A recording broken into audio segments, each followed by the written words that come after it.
राज्यातील विविध जिल्ह्यांमध्ये पावसाने आपली दमदार हजेरी लावली असल्याचं आपल्याला पाहायला मिळालं। अशातच धुळ्यामध्ये देखील पावसाने चांगलीच हजेरी लावलेली आहे। या ठिकाणी संततधार असणाऱ्या या पावसाने नागरिकांना चांगलंच झोडपून काढलंय। अशीच एक आता थरकाप उडवून टाकणारी घटना धुळ्यातून समोर आली आहे। बातमी पूर्ण पाहूया त्याआधी तुम्ही HPN मराठी न्यूज चॅनल पहिल्यांदाच पाहत असाल आणि अजूनही चॅनलला सबस्क्राइब केलं नसेल तर नक्की सबस्क्राइब करा, जेणेकरून आमचे अपडेट्स लवकरात लवकर तुमच्यापर्यंत पोहोचतील। तर धुळे जिल्ह्यातील साक्री तालुक्यात नदीच्या पुरात 4 जण वाहून गेल्याची धक्कादायक घटना घडली आहे।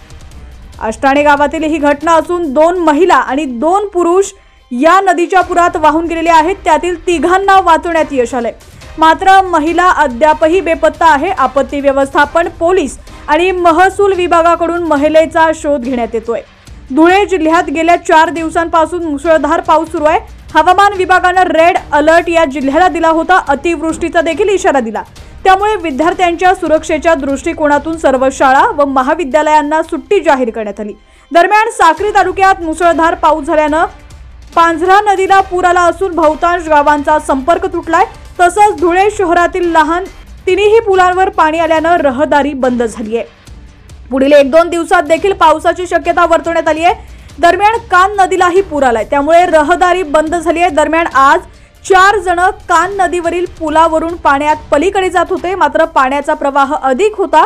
4ही जण एकमेकांच्या मदतीने पुढे जात होते। पुलाच्या मध्यभागी आल्यानंतर अचानक त्यांच्यातील 1 जण खाली पडला आणि 4ही जण नदीच्या पाण्यात वाहून गेले।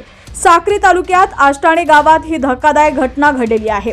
या 2 महिला आणि 2 पुरुष होते। यातील 3घांना सुखरूप बाहेर काढण्यात यश आले, मात्र 1 महिला बेपत्ता असून शोध घेण्यात येत आहे।